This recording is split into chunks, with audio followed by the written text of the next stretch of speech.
Timothy Kipnosu for Prime Edition.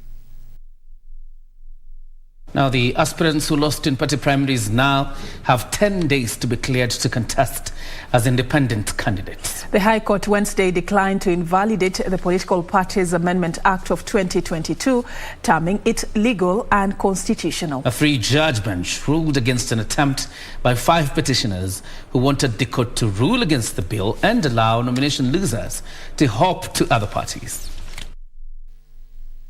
Attempts by 4 petitioners to have the High Court invalidate the Political Parties Amendment Act of 2022 and allow party hopping has hit a dead wall. And Article 259 of the Constitution. A 3-judge bench of the High Court, comprising of Judges Hedwig Ongudi, Esther Maina, and Daniel Ogembo, ruled that the act was illegal and constitutional as IEBC had conducted public participation, giving Kenyans a chance to make their input. Enactment of the impugned amendment was consultative, meaningful and reasonable. The amendments cannot therefore be nullified on this ground. 6. There is no unconstitutionality in Section 28(1) and 28A of the Elections Act. The judges noted that IEBC has the mandate to regulate the nomination of members of all political parties, but not the registrar of political parties. Section 34FD is unconstitutional as regulation of political party nominations is the mandate of IEBC and not the registrar of political parties. They said all political parties are subject to audit as they receive public funds. The judges noted that a member of a political party cannot belong to another political party, and if one fails to be nominated, he may want to seek the ticket in another party, which would affect timelines for the IEBC. For the losers in nominations, the only available avenue is now to contest as independents. This route too has its demands, as one has to be supported by at least 1,000 registered voters in seeking parliamentary seat and 2,000 for Senate, and the signatures must be verified by the IEBC. The petitions fail and are dismissed. Each party shall bear its own costs. Those are the orders of the court. For Prime Edition, I'm Ben Troenjue. Now, the Orange Democratic Movement Party leader Raila Odinga has told off those who lost in the party's primaries seeking to contest as independents, insisting that they will not have their way. Raila said it is the hate of deceit for some individuals to try and take a flight from the party after they lost nominations, saying they should not have contested if they were not ready to lose. The Azimio la Umoja presidential candidates who addressed ODM aspirants at Bomas said leadership is not about enriching oneself but serving the electorate, an ideal he said was being expounded by the coalition. Naambia kwamba kila kitu ingie kwa tikiti ya ODM. Maana kuna wengine ambaye alikuwa ni mwana ODM ameenda kwa mchujo, ameshindwa, anatoroka sasa, anasema nataka kwenda independent. Mbona wako kwa independent mapema? Ulikuja hapa kufanya nini? Nani leta wewe hapa? Kama ulikuwa unataka kwenda independent, ama mapema enda independent. Kwa mtu azua wewe. Lakini umekuja kwa chungwa, unaenda kwa mchujo, umeshindwa, nasema mimi naenda sasa independent. Nimesema hiyo hatutaki kukubali. Kama wewe ni mtu ambaye unataka kuwa tajiri, hapana kwenda kwa siasa. Raila, who spoke while issuing certificates to aspirants who won at the party primaries, said leaders should be loyal to serve from their political party of choice.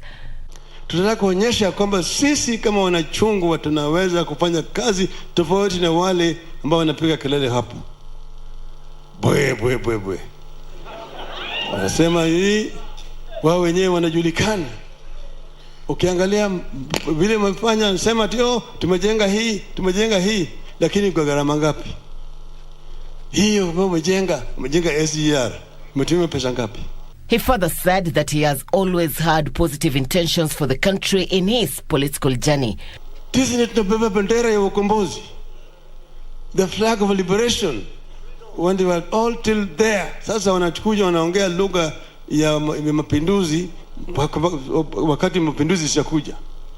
Wakati ambayo tulikuwa na simba ambaye alikuwa na meno na makucha, ambaye alikuwa wakisema ngwe ndani, ngwe ndani. Wao walikuwa wana linda na tena wanatetea serikali ile ambayo ilikuwa inanyanyasa wananchi wa Kenya. Sasa wao wanaongea lugha ya mapinduzi, lugha ya maendeleo, ya mabadiliko, ati chini juu, bottoms up. This as a section of leaders from northern Kenya commit to sell the Azimio la Umoja political agenda to the latter. The guy with the highest political injuries in this country as we speak. We are going to rally behind him. President is Raila Amolo Odinga on ODM ticket, and they elect me on ODM ticket. Then they should wait for many developments in the constituency. We know that our list is drawn, and we have a certified list from the party headquarters to indicate who the candidates are. Nobody has any pingamizi about this. Irene Mchuma, ODM, the Prime Edition. Let's take you to Narok now, and the Orange Democratic Movement ODM nomination exercise in Narok County ended at 5 p.m. with vote tallying underway at the main tallying center at Maasai Girls High School. As Gishuki Wachira reports, the nominations are only being held for Narok North Member of National Assembly and members of County Assembly, as consensus was reached on select candidates in the other constituencies. Members of ODM party in Narok North constituency took to the polling stations to elect their preferred candidate for MP position, as well as several MCA positions. They're already voting. The voting process is ongoing, and I think it has been good so far. We can comment that NEB has done a good job so far. I don't know about the transmission. That is the only worry we have so far. The only disappointment we have, which I've encountered in a polling station called Sakutiek, is that I have found over 55 members of ODM who appear on the register, but they are reflected as having voted in Baringo, my mother included.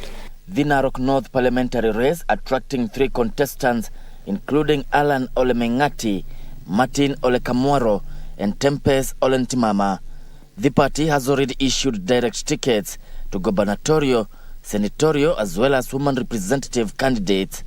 Even though the exercise was conducted using electronic gadgets to curb rigging through ballot papers, some voters complained of incorrect names in the register. Ingawa kumekuwa na changamoto hapa na pale. Kwa register ukipeleka jina lako ambao ni digital ambao tunapendeza, tunakuta jina ime reflect somewhere else. Kama mimi niliregister kwa polling station Narok County na kwenda pale nikakuta jina yangu iko Bomet County.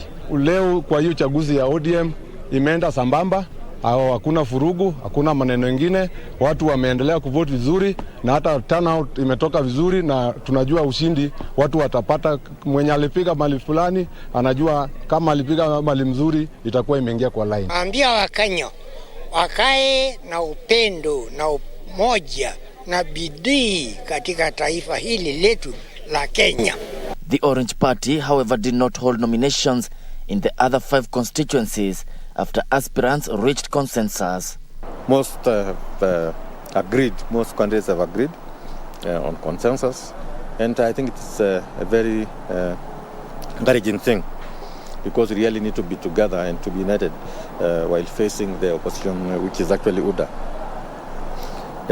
The good thing about the elections, ODM elections, is that we do not have ballot papers, which are prone to misuse, which are actually used for rigging. We are using technology, modern technology. Despite the complaints of mismatch at the register, ODM supporters who participated in the nominations here at Narok are optimistic that the use of electronic gadgets will give them a free and fair process. Reporting from Narok, I'm Gishuki Wachira.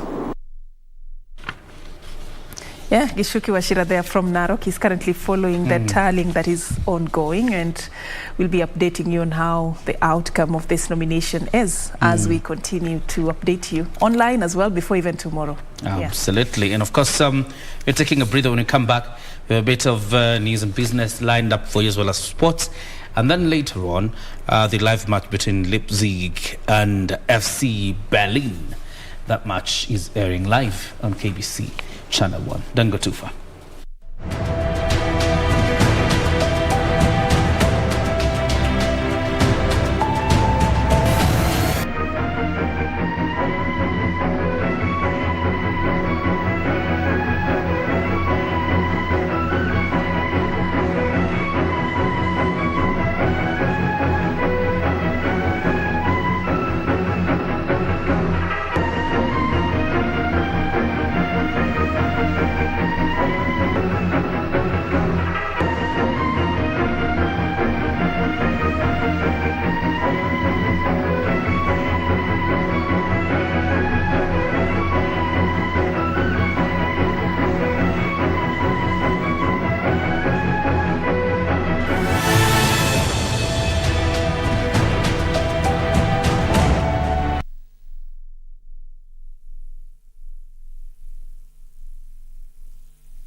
Nana is my name.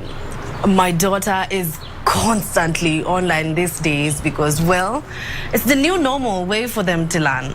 Now, whether here at home or in school, it is important to work with them online so that you find out more about what they're looking for. Also, find out what is out there, because the things I have seen online. So for me, passwords on gadgets is a must. Being fooled online? Get CyberSmart to enjoy safe entertainment and education online. The Communications Authority of Kenya. Mawasiliano kwetu, nguvu kwako. Do you have a news story to share with KBC? Get in touch swiftly on email news@kbc.co.ke or call 0723-892-654 or 0734-780-124. Remember that where there was fire, ashes remain.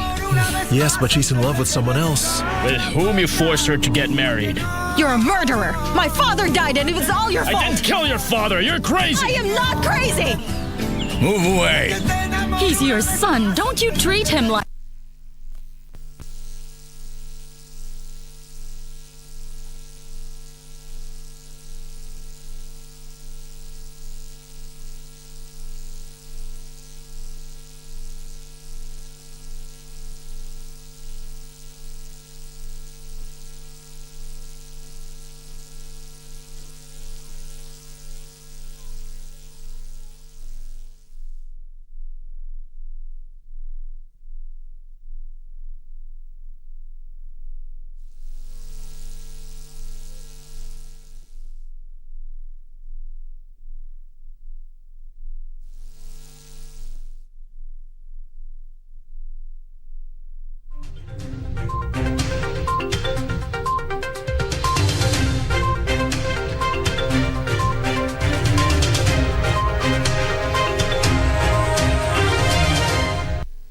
Welcome back, and thank you for staying with us. We appreciate your time as we continue updating you. Now, what would you do if someone deliberately and wrongly accused your grandmother of practicing witchcraft, if only to have her killed to let go her property for early inheritance? Well, tonight on cinemas and theatre, we focus on the film The Letter that seeks to address this matter.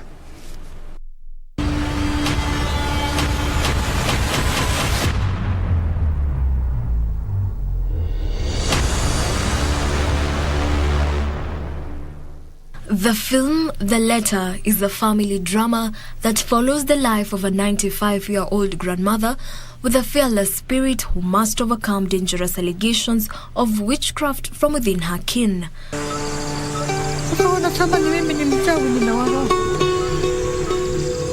Margaret Kamango has seen enough in life to be disturbed when a letter arrives on her doorstep that effectively amounts to a death threat. Her grandson Carissa travels from the city to investigate the matter. It gradually becomes clear who wrote the threatening letter.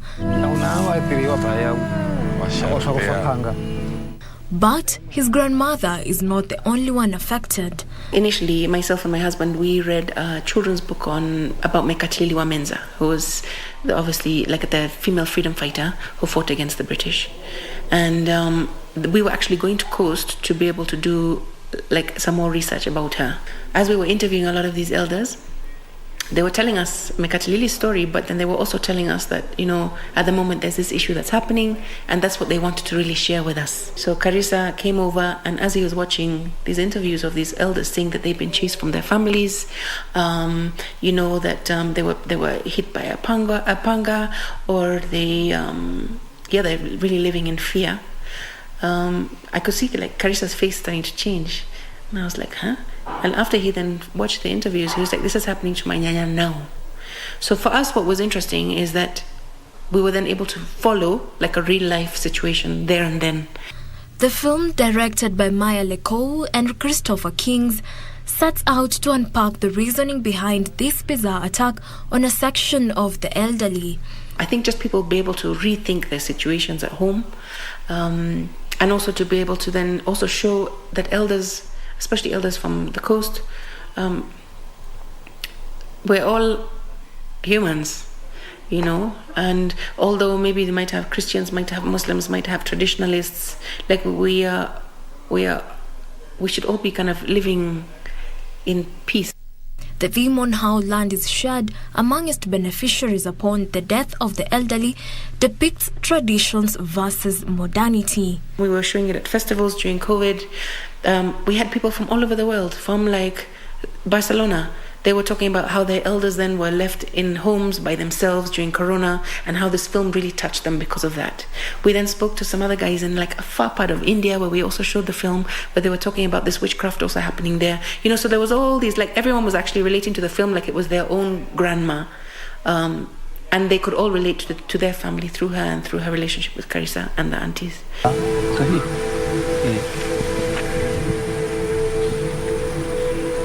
The only place where it will be showing very soon is AfriDocs, which is a platform across Africa that shows documentaries for free online. So that's essentially the first place, and then hopefully now we start talking to broadcasters here to see where the film can find a home. Kenya now has like a serious film industry. I think guys now know that they can take people seriously here to be able to have content for Africans by Africans, and worldwide, of course, also.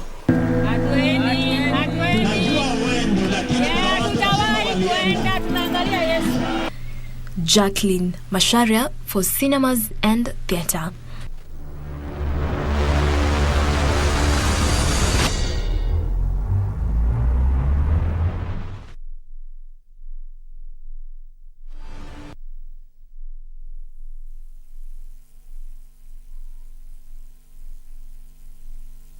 Ili kupata Warumi 8 kama skiza tune kwenye simu yako, bonyeza *811 *815#.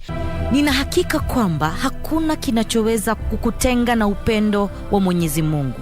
Si kifo, si malaika, si vitu tulivyokuwa navyo au tutakavyokuwa navyo, si mamlaka au chochote kitakachoumbwa. Warumi 8:38 hadi 39. Kupata Warumi 8, bonyeza *811 *815#. *811 *815#. Did you know that while many road traffic crashes are avoidable, human behavior continues to be the leading cause? Stop these crashes before they stop you. Kamene talks like a lady, walks like a lady, laughs like a lady, dresses like a lady. And dear Lord, if this is the sign you are giving me, your servant Kamene Mwaluko, I am lady, I was born lady. And never drink and drive. USALAMA Barabarani starts with you. Fika Salama. This message is brought to you by NTSA and the European Union.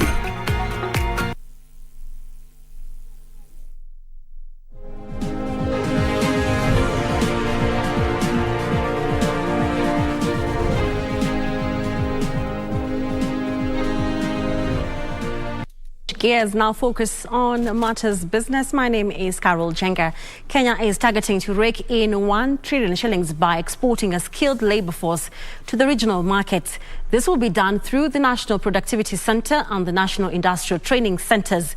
Labour Ministry Cabinet Secretary Simon Chelugui says the government plans to take advantage of the shortage of ICT skills in the region, which is expected to expand with the admission of the Democratic Republic of Congo into the East African Community.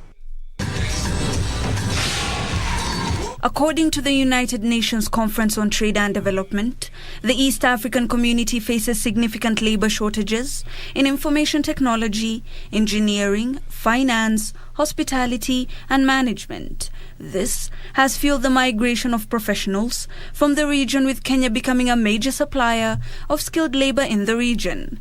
According to UNCTAD report, Kenya is a major exporter of skilled labor to Rwanda, Tanzania, South Sudan and Burundi. Labour Cabinet Secretary Simon Chelugui says Kenya is targeting to tap the Democratic Republic of Congo as a major destination for skilled labourers. Skills gaps across the world so that we can encourage our training institution, encourage our young people to focus on those skills gaps. The admission of DR Congo makes East African community the largest business bloc in Africa. The Labour CS further says Kenya will take advantage of the latest business development to showcase its talents and harness the gains. We need to share skills and training across our region. We need to begin to look at our region as one. We need to break barriers, boundaries, and create one harmonious community. Chelugui says regional leaders are keen to break trade barriers within the bloc, which still poses a major integration threat to the region. The Ministry of Labour is in the process of updating its skilled labour register in an effort to upgrade its human resource development policies and strategies. Kenya National Bureau of Statistics, however, says implementing the skilled labour register lies in the ability to measure progress and to respond to data needs. We really need to domesticate what we are getting at the international level so that we are well covered. Anything that is new in the industry, we are able to bring it on board. Hibak Said for Prime Edition. The Kenya National Bureau of Statistics, KNBS, is in the process of revising and reviewing their data collection and collation methods to be in line with the latest international standards. This follows the completion of a report by the International Monetary Fund, IMF, that urges KNBS to develop a clear, detailed explanation of the data sources, methods and calculations used to produce the revised 2009 to 2019 national accounts and incorporate this into the revision report. Here's that story. Last year, Kenya National Bureau of Statistics rebased the Kenyan economy to capture new sectors whose output has grown in recent years. The new activities were included in the computation of the country's gross domestic product, GDP. This was the 7th time Kenya's economy has undergone rebasing, with the previous one in 1957, 1967, 1976, 1985, 2005, 2014, and now 2021. According to the report, the revision and rebasing national accounts resulted to an increase in the size of GDP, increase in per capita income, and changes in production structure and revised GDP growth rates. IMF, in its latest report, is calling for review and revision of KNBS data collection and collation methods to be in line with the current trends. They say it is a high time KNBS adopts the latest international accounting standards, as well as integrate improved data sources and methods. In the report, KNBS have been challenged to develop a clear, detailed explanations of the data sources, methods and calculations used to produce the revised 2009 to 2019 national accounts and incorporate this into a revision report.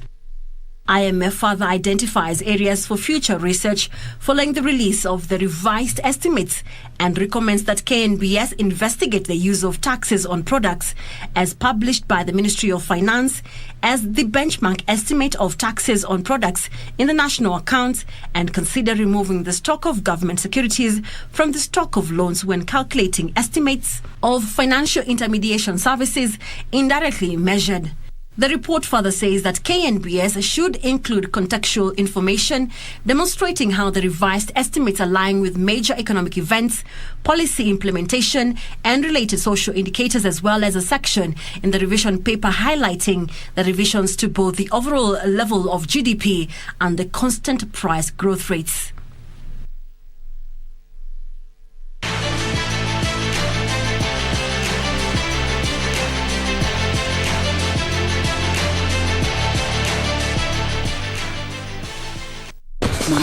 Good evening and thank you for joining us for the KBC Sports Update. Now on to a top story whereby National Women's Handball Olympic team coach Peter Mwanthi is banking on his vast experience at the international scene to help guide Kenya to glory at the 24th Summer Olympics in Brazil. The games will be held in the southern town of Sasio do Sul from the 1st to the 15th of next month. Only 5 teams, including host Brazil, Kenya, Turkey, Argentina and Denmark, will compete in the women's event. The matches will be played in a round-robin format. The team, alongside their male counterparts, that is in athletics, basketball, football and golf, have been in camp since the 1st of this month at the Moi International Sports Centre, Kasarani in Nairobi. Kenya only needs to win 2 matches to be in the medal bracket. We have a training schedule that the coach has been giving unto us, and we have a training schedule since morning and the afternoon. And we are really interested and we are really ready since it's our first time for the Deaf Olympic. Even as being the captain, I have the confidence. Whenever you have a residential training or camp, you have enough time to do most of the things that you could not be able to do there before. And therefore we have gotten into the program well, and the girls are really understanding what they're supposed to be doing.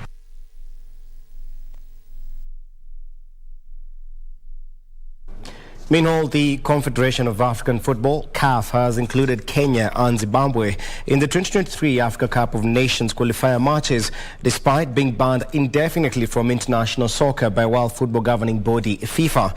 Kenya has been grouped alongside East African neighbors Burundi, Namibia and Cameroon in the qualifiers. CAF hopes Kenya and Zimbabwe will be cleared in time by FIFA to participate in the qualifiers that are set to start in June. Should Kenya or Zimbabwe fail to have the suspensions lifted, the groups they are placed in will shrink from 4 nations to 3, with the top 2 finishers still qualifying for the finals. FIFA suspended Kenya from international football after the government disbanded Football Kenya Federation due to alleged misappropriation of funds.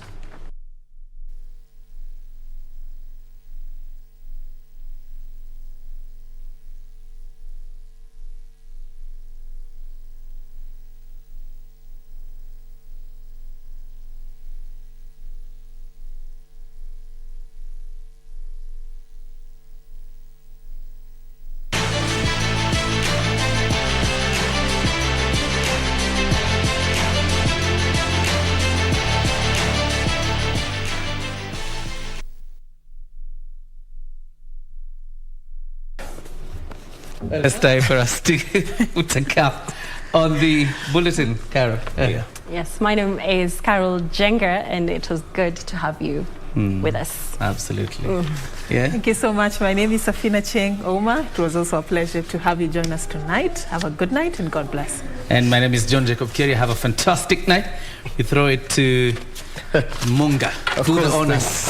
Thank you, JJ Kioria, obviously here at KBC. Your true sports partner still. We strive to bring you the best in sports, and tonight we are bringing you the DFB Pokal, our second semi-final match that is going to be pitting RB Leipzig, that is Red Bull Leipzig, against Union Berlin. As we all remember, this is the second semi-final match after SC Freiburg, of course, qualified for the final after beating Hamburger SV 3-1 yesterday. And whoever wins tonight between, of course, Leipzig and Union Berlin is going to be taking on SC Freiburg in the final come the 21st of May. Oh, don't miss out on that match. It's coming up next right here on KBC. Do have a good night. What?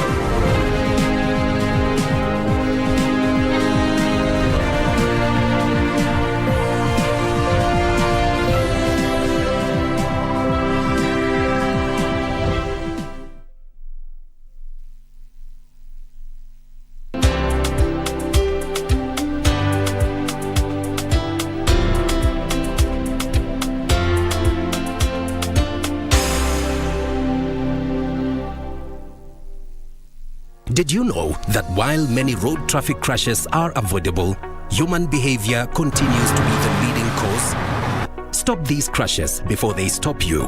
Ensure that you adhere to traffic rules to prevent these crashes. Always observe the fatal 6 to be safe. When driving, please ensure that your speed is within the stipulated limits, the road ahead is clear before overtaking, stick to your lane, keep left unless carefully overtaking. Ensure that you are well rested before driving on long distance, and never drink and drive. USALAMA BARABARANI starts with you. Fika Salama. This message is brought to you by NTSA and the European Union. Remember that where there was fire, ashes remain. Yes, but she's in love with someone else. With whom you forced her to get married. You're a murderer. My father died and it was all your fault. I didn't kill your father. You're crazy. I am not crazy. Move away. He's your son. Don't you treat him like that.